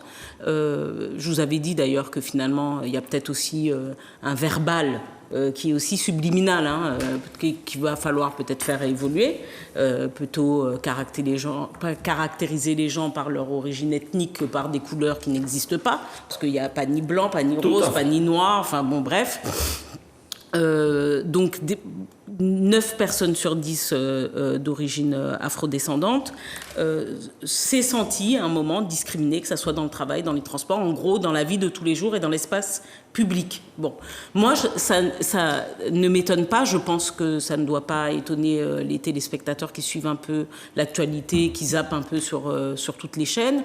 On a quand même, et on l'a vu, le paroxysme, c'était la présentation de Éric Z, je ne veux même pas citer son nom, aux dernières présidentielles, mais enfin je vais le citer à titre informatif, mais de Éric Zemmour, qui pendant 2 années et demie a craché un venin xénophobe, raciste, islamophobe, afrophobe, wokephobe. Enfin, il avait peur de tout ce qui n'était pas blanc, guillemets, Caucasien. français catholique. Donc tout ce qui n'était De pas souche. ça, de souche. Voilà. Alors qu'il ne l'est pas, hein, il est d'origine algérienne. Bon. Mais encore une fois, cette fameuse manipulation. C'est-à-dire que le bonhomme est né en Algérie, il porte Zemmour, il est a priori d'origine juive, et il se permet de dire dans le pays de la personne, puisque c'est le pays de la personne, c'est pas le sien, vraiment, puisque c'est ce qu'il porte comme principe, que les autres ne sont pas bons. Bon, donc on se demande ce qu'il y fait, quelque part, puisqu'il a donné ce qui, de façon légitime, pouvait revendiquer d'appartenir à ce pays. Bref, en tout cas, pour moi, depuis peut-être un tout petit peu plus de 5-6 ans, on a une recrudescence, notamment dans les médias, et notamment dans les médias d'information continue, avec des Pascal Pro, des Zemmour, CNews. Bolloré a financé... Comment il s'appelle celui qui touche pas à mon poste? J'oublie son nom. C'est news. C'est news. C'est pareil, oui. Comment il s'appelle? Cyril Hanouna, pareil. Hanouna. On a remarqué, je rappelle qu'il y avait une étude d'Ipsos d'ailleurs également, qui avait montré que 2 années avant les élections présidentielles, sur les chaînes appartenant à Bolloré, il y avait 80% de plus de temps de parole donné aux personnes d'extrême droite. Voilà. Bon, alors quand on arrive à ça, on se dit, il y a une liberté et une libéralisation de la parole raciste et xénophobe qu'on n'aurait pas vu avant, même si très clairement, pour ce qui me concerne, je considère que le français caucasien est naturellement, mais ça aussi c'est l'éducation, hein, mais naturellement raciste. C'est l'éducation qui a institué que les personnes ont cette impression d'ores et déjà, de prime abord, d'avoir une espèce de supériorité sur le monde, quelque part. Et maintenant, ça se matérialise par un propos où les afrodescendants n'ont pas le droit de revendiquer une identité. Ils doivent être reconnaissants de leur existence. Et je pense que c'est peut-être aussi ça qui, aujourd'hui, puis le fait aussi que les personnes, maintenant, le disent plus facilement qu'elles ont été victimes. Merci. Merci. Philippe, civilisation, en tout cas, pays de la Déclaration des droits de l'homme et du citoyen, 26 août 89, comment est-on encore à ce stade? J'ai envie d'ajouter que Primo Levi avait écrit tellement de choses quand il a subi la Shoah, notamment la dégradation de la personne humaine, quand on faisait laper les juifs pour les déshumaniser, quand on les tatouait comme des animaux, quand on les mettait debout dans les wagons et qu'ils faisaient leurs excréments sur eux, quand on les gazait comme des insectes pour les déshumaniser toujours. Et comment peut-on en être encore là, le grand humaniste que tu es Écoute, je ne sais pas si l'humanité fait des progrès. Depuis les siècles. C'est inquiétant, ça. On n'a pas avancé, on n'a pas beaucoup avancé. Les actes de barbarie, les actes, on continue. Les guerres, n'est-ce pas, qui coûtent des milliers, sinon des millions de morts, on continue. Mais ce que je voudrais dire, je me pose des questions qui dépassent peut-être la réalité sur laquelle nous travaillons à l'heure actuelle. Bon, il y a plusieurs formes, effectivement, de racisme. Voilà, tu as effectivement la parole. Je me souviens, moi, je suis place Gambetta à Bordeaux, je suis jeune assistant universitaire et j'attends ma femme qui a été faire des courses, en fait. Et j'attends longtemps. Et je suis au volant de ma voiture. Il y a un chauffeur taxi qui arrive. Mais tire-toi de là, sale nègre. Toi Ah oui, mais attends, une pareille insulte. Vous savez, quand on est insulté, c'est un peu comme Césaire, mais enfin, je ne suis pas en dimension de Césaire. Vous savez, je suis sorti de ma 4L, j'avais une 4L, je suis allé à mon coffre et puis j'ai pris le démonte-pneu. Le type était parti. Donc je veux dire par là qu'à un certain moment, c'est ton cerveau reptilien qui a répondu là. Tout à fait, mais tout à fait, je ne me suis pas. En France, tu dis où ça? Oui, place Gambetta. Bon, oui. Parce que t'es pas... Qui ça? Au café racisme et puis non, mais voilà. Je vois pas beaucoup de mélanine. J'ai pas fini. Parce qu'il y a d'autres formes de racisme. Oui. Je sais, dans le milieu universitaire où je me trouvais, j'arrive au doctorat, il faut choisir sa thèse, ok?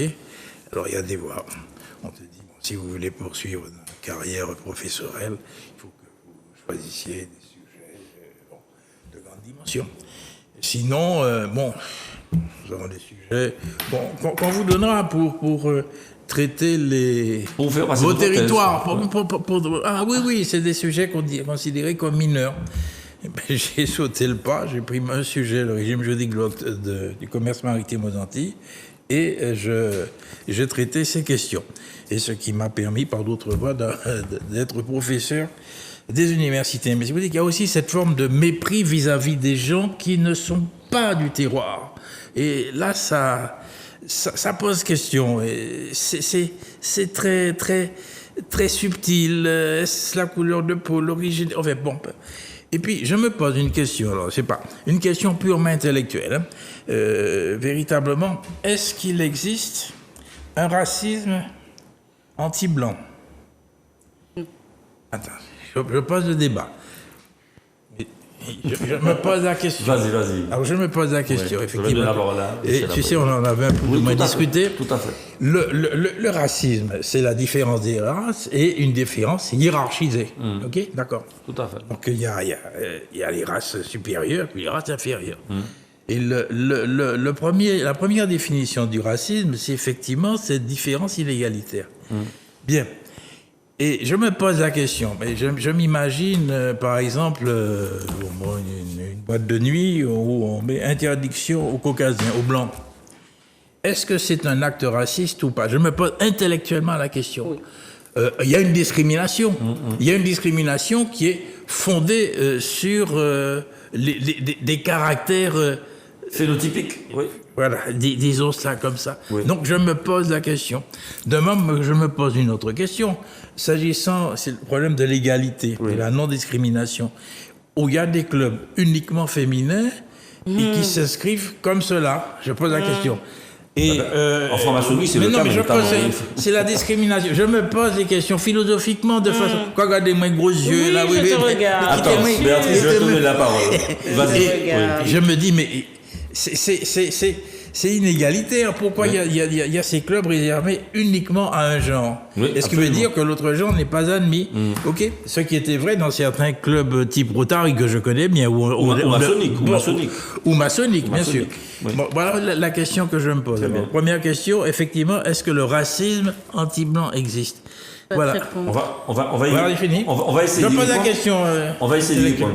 Michel, je veux aussi rebondir sur le fait que le racisme est une invention commode pour déconsidérer les êtres de manière à dénigrer leurs droits fondamentaux.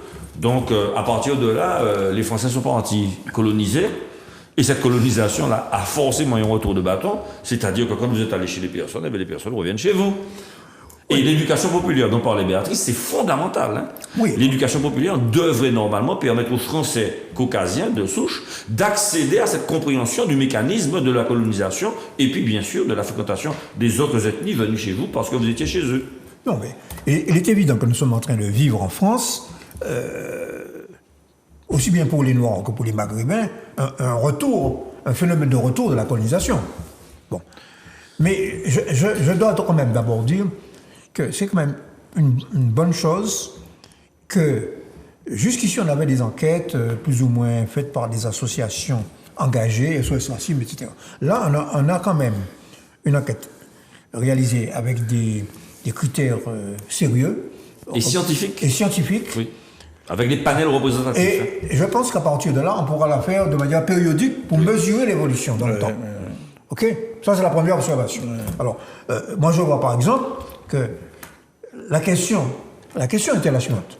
Diriez-vous que dans votre vie de tous les jours, vous personnellement, vous êtes victime de discrimination raciale?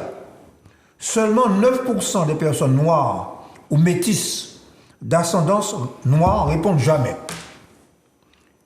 Alors qu'ils sont 22% à répondre rarement, 44% de temps en temps, et 25% souvent. Donc c'est le total qui fait 91%. C'est-à-dire 9 sur 10. Bien. Autrement dit, nous sommes en train de vérifier la spécificité du racisme anti-noir. Le racisme anti-noir est basé sur l'infériorité. On a animalisé dans l'histoire l'homme noir. Par conséquent, tu dis que le phénomène revient. Mais la première raison, c'était une raison économique. La première raison, il fallait inférioriser le noir pour justifier l'esclavage. Pour justifier. Et la religion catholique, excuse-moi, Isabelle d'Espagne, c'était une manière de dire, de justifier le fait que le noir n'avait pas d'âme. Et qu'en le réduisant en esclavage, c'était sa rédemption. Et c'est ça qui imprègne profondément une bonne partie de la population française. Alors, suivant les périodes. Alors, effectivement, ce que signale Béatrice, quand il y a des démagogues qui utilisent ce fond et qui réveillent ces sentiments, effectivement, on va de nouveau réémerger non seulement le sentiment d'infériorité, mais les actes à caractère raciste qui se traduisent, par exemple, pour le logement. L'emploi. Pour l'emploi. Bon, là, une des conclusions de l'enquête, c'est de dire que 49% des personnes noires ou métisses d'ascendance noire a déclaré avoir été contrôlées au moins une fois par la police, alors que ce chiffre n'est que de 23% pour l'ensemble de la population française. 49% net. C'est ça. A subi un contrôle. Bon. C'est-à-dire que les gens qui allaient la fête Luma, ils ont monté Saint-Denis. Ils ont contrôlé 2 fois dans le métro et puis à l'entrée. Ouais. Vous comprenez? Oui. Mais, donc c'est. Alors, qu'est-ce qu'il faut faire? Alors, j'ai entendu Patrick Closès, le représentant du CRAN. Bon, personnellement, je ne partage pas. Je ne suis pas d'accord pour créer des associations spécifiquement nègres en France. Conseil représentatif des associations noires, parce que c'est une manière de répondre à la discrimination, à une discrimination contraire. Bon, quand j'ai milité contre le racisme au MRAP avec mon ami Marcel Monville. C'est le mouvement contre le racisme, l'antisémitisme et pour la paix. Bon. Et puis il y a eu SOS Racisme. Oui, SOS Racisme. Bon, qui était comment s'appelle-t-il Et devenu député, oui. Devenu député européen. Européen, oui. Ouais, bon. Mais ceci dit. Harlem Désir. Mon cousin. Harlem Désir. Ton cousin. Mais ce que je voulais simplement dire pour conclure, parce que je ne vais pas trop monopoliser le cachoir, ce que je voulais simplement dire, c'est que Patrick Closès dit il faut que les pouvoirs publics se rapprochent des associations. Oui, bien sûr, mais le problème c'est qu'il faut qu'il y ait des actions de profondeur à la fois. C'est comme pour le problème de l'insécurité. D'une part, il faut sanctionner très durement. Il y a des lois, il y a la loi Guesso d'ailleurs, d'un député communiste d'ailleurs. Bon, il faut sanctionner les actes et les propos racistes. Bon. Mais en même temps, il faut faire un travail de fond. D'éducation. Oui. Et là, c'est là qu'on se heurte à l'opposition de Le Pen. On nous dit qu'on ne doit pas être dans les statistiques. Discrimination positive. Non, on demande le pardon de manière éternelle. Le repentir. Le repentir. Le repentir éternel. Non, il faut effectivement. Et bon, la loi Taubira avait prévu un certain nombre d'actions dans ce domaine qui n'ont jamais été à mon avis, suffisamment mises en application. Ouais. Donc c'est dans cette... Parce que il faut bien qu'on en sorte. Bon, nous avons, Martiniquais, Guadeloupéens, Guyanais, Rionnais, il faut nous dire que nous avons une partie de notre population, entre un tiers et la moitié, qui vit en France. C'est ça la réalité. Et la réalité, c'est aussi que les descendants d'origine maghrébine, ils choisissent pour leurs enfants des prénoms à consonance francophone pour que ceux-ci ne soient pas stigmatisés par... Et c'est dommage. Alors Béatrice, je voulais quand même que tu réagisses à la question posée par Philippe, parce que c'est vraiment très intéressant.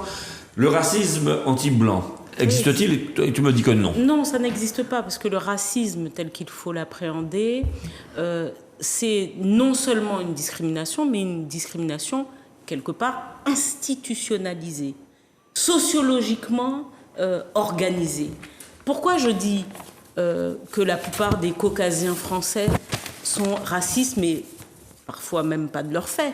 On a parlé, d'ailleurs, il y a une téléspectatrice qui nous a demandé à l'occasion de lui expliquer comment on pourra en sortir, mais on avait parlé de cette fameuse projection, ne serait-ce que ça, géographique. Les maps-mondes que l'on connaît montrent que les territoires du Sud, Afrique, Amérique du Sud, Inde, sont rapetissés sur toutes les cartes du monde. Rabougris, alors que les pays européens sont occidentaux, sont agrandis. La fameuse projection de Mercator. La fameuse projection de Mercator.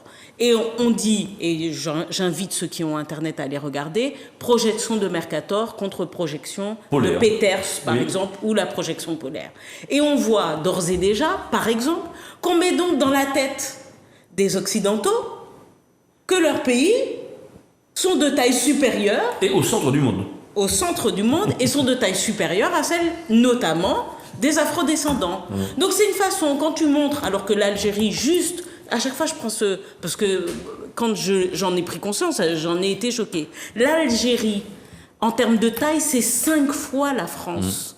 Donc déjà, quand on regarde cette fameuse carte du monde, il faut que les gens se posent la question, ok, l'Algérie, 5 fois la France, or, quand on regarde sur la carte, quand tu mets la France et que tu découpes, et tu vois que la France prend et l'Algérie, et la Tunisie, et la Mauritanie, enfin bref, qu'a fait la moitié de l'Afrique, alors que c'est extrêmement faux. Donc déjà, c'est cette espèce de manipulation mentale qui est mise en œuvre. Et puis après, moi qui ai grandi en France, j'ai posé la question à certaines personnes qui me disaient, à l'époque aussi où j'ai milité avec ma main jaune, touche pas à mon pote, SOS racisme et tout ça. Et je disais, les gens qui me disaient, ah mais non, mais moi je suis pas raciste. Je dis, en toute sincérité, dis-moi, si jamais tu as notre copain là, Mamadou ou Grégoire Martiniquais ou un tel, qui se pointe chez toi avec ta sœur, est-ce que vraiment, dans toute ta famille, aucune question ne sera posée sur sa couleur de peau?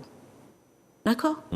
Et là, les personnes réalisent, bah oui, il y a quand même peut-être un petit tonton qui va pas apprécier, ou peut-être que maman va poser des questions, et nanana. Il y a des questions qui vont se poser, non pas par rapport à l'éducation, au milieu social ou économique, mais qui vont se poser que par rapport à la couleur de peau. Et il n'y a pas de généralisation de ça pour ce qui est des Caucasiens. Je me permets de t'interrompre 2 secondes. Il faut absolument que les téléspectateurs regardent, devinent qui vient dîner ce soir. Un film des années 50 fantastique. Avec Sidney Poitier. Sidney Poitier. Un film extraordinaire, d'une lucidité, d'une pertinence incroyable et qui vaut... Sidney Poitier qui est mort récemment. Oui. Voilà, et qui vaut vraiment son pesant d'or. Je vous conseille, je sais pas Il est magnifique ce film. Il faut absolument le regarder. Je pense qu'on le trouve maintenant sur YouTube. Oui, il est des droits. Il me semble que tu peux le trouver sur Netflix. Oui, mais même sur YouTube, je pense que maintenant on peut le trouver. Alors tout ça pour dire, il faut être très vigilant. Cet argument de racisme anti-blanc est très utilisé par les mouvements d'extrême droite et la fachosphère pour dire « Ah oui, on parle du racisme anti-afrodescendant, anti-noir, mais il y a du racisme anti-blanc. » Non, par contre, il peut y avoir, ça ne veut pas dire qu'il n'y a pas des actes. Des actes, comment les qualifies-tu? C'est des actes discriminants, mais ce ne sont pas... Parce que le racisme est une organisation. C'est pas simplement... c'est pas de la xénophobie, c'est une organisation. Et ce que l'on dit, c'est comme un peu la question des violences faites aux femmes. On nous dit, ah bah ouais, mais il y a plus d'hommes. Bah, la réalité, c'est qu'il y a quand même plus de noirs qui vivent des discriminations qu'il y a de façon institutionnalisée. Hein. Donc on a des actes qui peuvent être des actes individuels, ponctuels, mais quel est le pays, par exemple? Citez-moi un pays dans l'histoire, voilà, qui aurait fait la peau aux Blancs parce qu'ils étaient Blancs. Et de façon historique pendant 200 ans. Quand tu parles 300 ans. d'institutionnalisation, en fait, l'institutionnalisation, c'est le fait que les personnes qui souffrent de racisme sont nettement minoritaires en général par rapport à la masse de personnes. Et donc, comme ce sont les minorités visibles qui sont minoritaires du point de vue du nombre, eh bien, forcément, c'est elles qui subissent. Par contre, ce que Philippe dit est vrai. Il y a des actes anti-blancs, et il y a une frange de nos compatriotes qui est assez remontée contre... oui, mais elle est une frange, une très petite frange, et qui ne passe pas quand même souvent à l'acte. On passe la parole. Voilà. Oui, juste, je pense qu'il faudrait poursuivre la discussion. Une discussion purement philosophique, ok.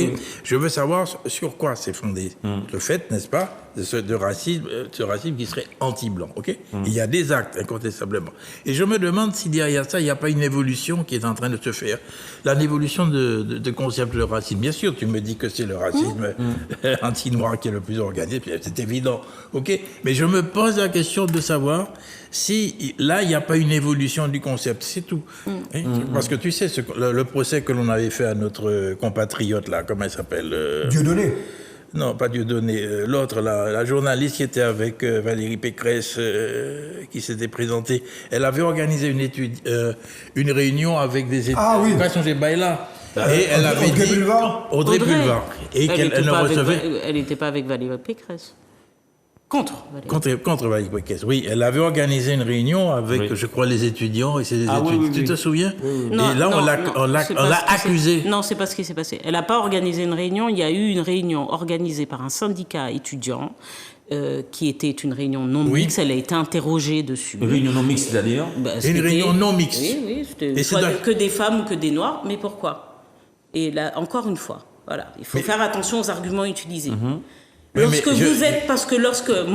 Si j'ai besoin, par exemple, de parler des violences que je subis parce que je suis une femme, il y a fort à parier que, en tout cas, dans les débuts, lorsque ma parole va se libérer, eh ben, je vais parler à des gens qui sont susceptibles d'avoir vécu les mêmes choses que moi.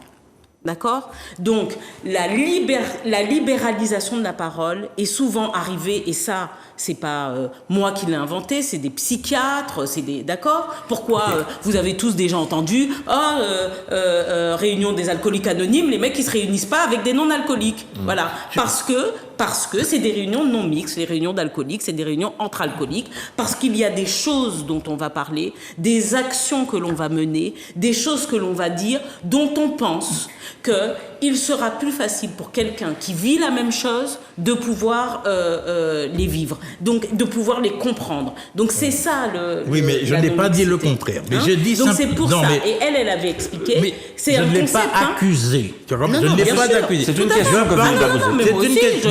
Je voudrais aller jusqu'au bout des choses. Je dis, on a accusé de. Et en fait, elle n'avait pas organisé la... C'est incroyable. C'est vrai. C'est dur, hein, parfois. Bon. Et on l'a accusé, effectivement, de participer à ce racisme anti-blanc. Oui. Alors, ce que tu développes est parfaitement exact, ok. Oui.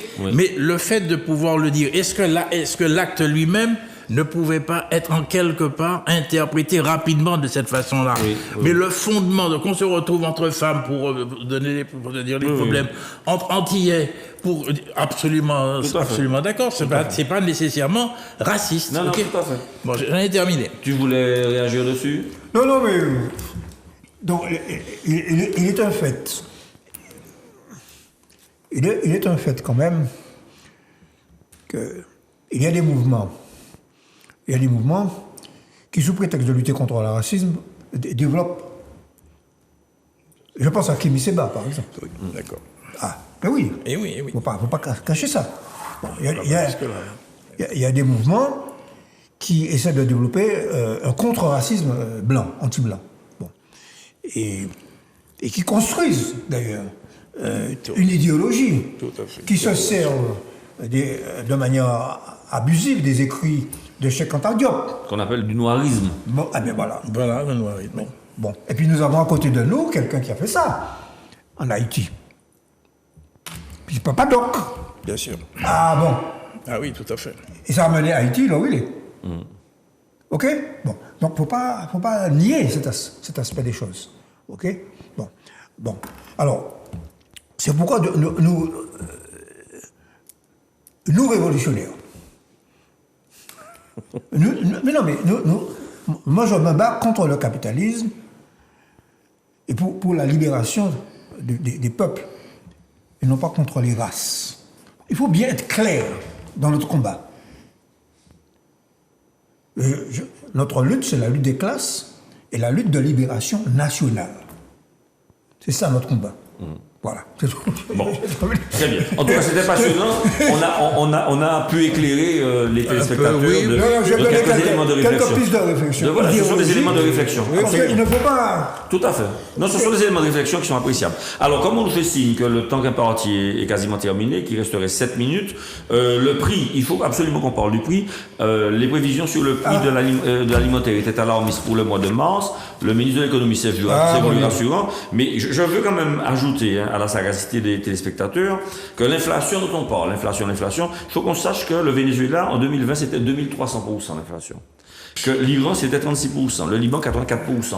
Quand on parle d'inflation, alors qu'en Europe, et notamment dans l'OCDE, on parle de 5-6%, tout le monde pousse des cris de reflet. Voilà, tout le monde pousse des cris de reflet. Il faut savoir ce que l'inflation représente pour certains peuples. Je me retourne vers toi, Michel, l'économiste du plateau. Alors, il est certain que l'inflation, dans certains pays, c'est une inflation quelquefois subie et qui est le reflet de la domination économique et commerciale de ces pays. Alors, quant à celle qui nous concerne, parce qu'aujourd'hui, elle a commencé... Alors, il faut bien d'abord situer que le phénomène inflationniste n'a pas commencé avec la guerre en Ukraine. On a commencé à avoir des phénomènes inflationnistes depuis 2021. Depuis la Covid. Bon, depuis le Covid. Bon. Oui, tout à fait. OK? Oui. Bon. Alors, aujourd'hui, en France, on est aux alentours de entre 11 et 13% pour l'alimentaire. Bon. Alors, qu'est-ce qui se passe? C'est que les grandes surfaces ont imaginé un système pour attirer les consommateurs. Ils ont créé ce qu'on appelle les paniers anti-inflation. Alors, ces paniers anti-inflation, et le gouvernement a, alors je ne sais pas où il en est maintenant, a envisagé d'encadrer ce sont des paniers qui comportent des produits alimentaires, des produits essentiels, ce qu'on appelle les produits essentiels. Voilà. On a connu ça il y a quelques années, ça s'appelait les essentiels. Bon.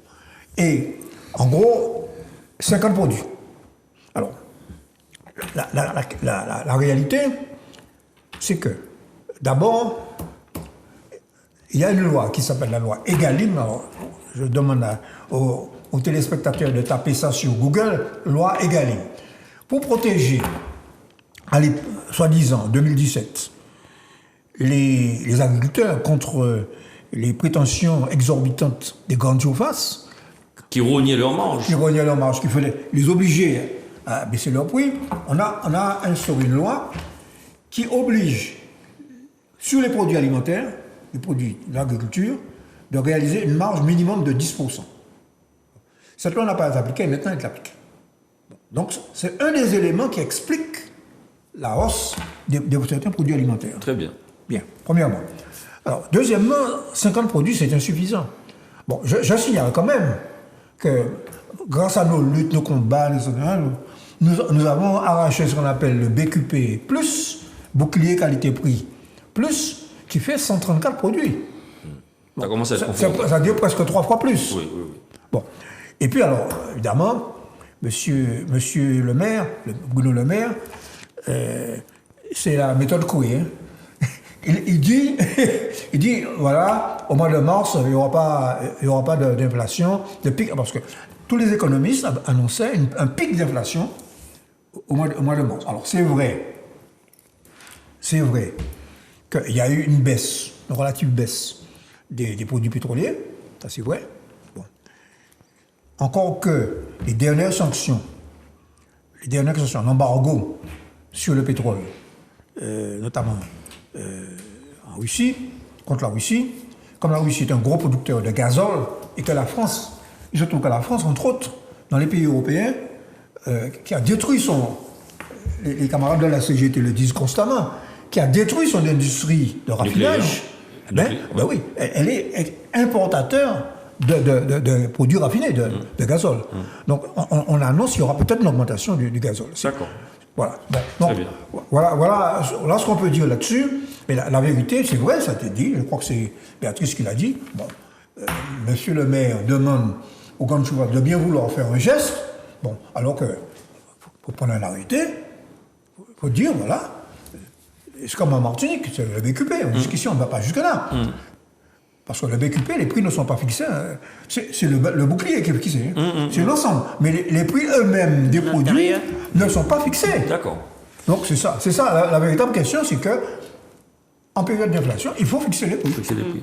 Philippe, moi j'ai toujours été, comment dire, surpris par les prévisions économistes. Non mais c'est vrai, les économistes en général, bon, et puis les politiques notamment, ne sont pas, comment dire, de bons élèves parce qu'ils se font systématiquement taper sur les doigts en se trompant et ils continuent de prétendre pouvoir maîtriser les prix. Alors, qu'est-ce que tu penses? Quelle est ton opinion sur le... Ils n'ont pas encore choisi et acheté la meilleure boule de cristal.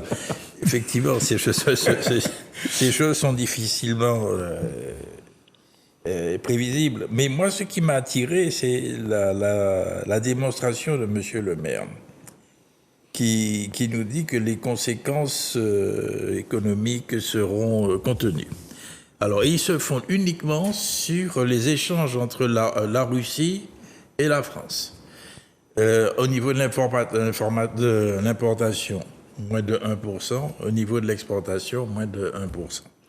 À partir de la France, les chefs qui sont autour de 10 milliards. Mais je trouve quand même surprenant qu'il ne parle que de cet aspect-là précisément pour expliquer qu'il n'y a pas d'inquiétude particulière à avoir. Or, je trouve que c'est un raisonnement extrêmement étroit, réduit, et qui me fait penser au subliminal de bébé. Voilà, très bien. Béatrice, tu as le mot de la fin concernant le point de vue de...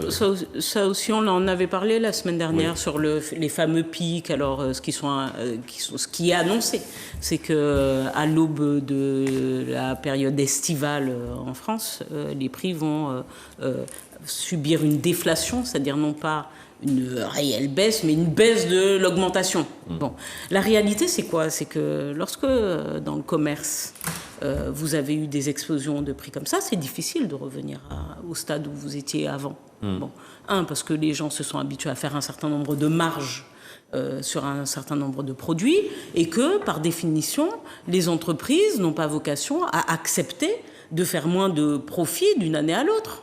Bon, donc moi mais bien sûr. Alors ce fameux plancher, il est d'ailleurs vu ici.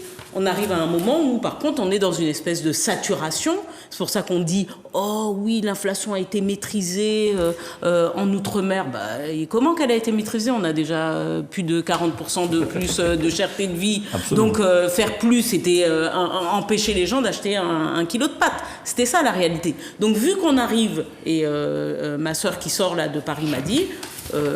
pourtant, elle a Lidl à côté, enfin des petites enseignes qui sont plutôt pas chères, m'a dit « Ok, oui, là, j'ai vu que en France hexagonale, le truc avait fait un bond monumental et qu'on se retrouvait, comme en Martinique, avec des caddies, avec un petit panier, avec 50 € sans avoir acheté de viande fraîche, de poisson et d'autres choses. » Je pense qu'il faut regarder, mais qu'il y a aujourd'hui une inquiétude sur le fait que ce ne soit pas l'État, et Michel en a parlé, que ce ne soit pas l'État là qui décide d'administrer un certain nombre de prix, et qu'on laisse ce soin aux grandes entreprises qui annoncent des milliards de profits. Et je clôturerai en disant que j'espère que si Total fait un geste aujourd'hui, nous ferons enfin partie de ceux qui vont en bénéficier. Absolument. Oui. Voilà. Bonne remarque. Ben écoutez, voilà, les thèmes ne sont pas épuisés aujourd'hui, non, puisqu'on il y en en a avait encore, mais fin de vie. l'émission se termine, puisque Grégory Marvin m'ont déjà fait à 2 reprises la remarque selon laquelle notre temps était épuisé. Nous vous souhaitons une excellente soirée en compagnie des animateurs de Zouk Télévision et vous disons à la semaine prochaine, en précisant que maintenant c'est 40 jours en principe de sagesse et de retenue, puisque nous rentrons dans une période de carême. Personnellement, j'essaie de me l'infliger, oui, parce que oui, j'ai pris quelques kilos et ça commence à devenir insupportable, notamment par rapport à mes vêtements. Donc, Pour faire des économies de garde-robe. Voilà, exactement. Une bonne soirée à tous, bon week-end et à très bientôt. J'attends le lundi.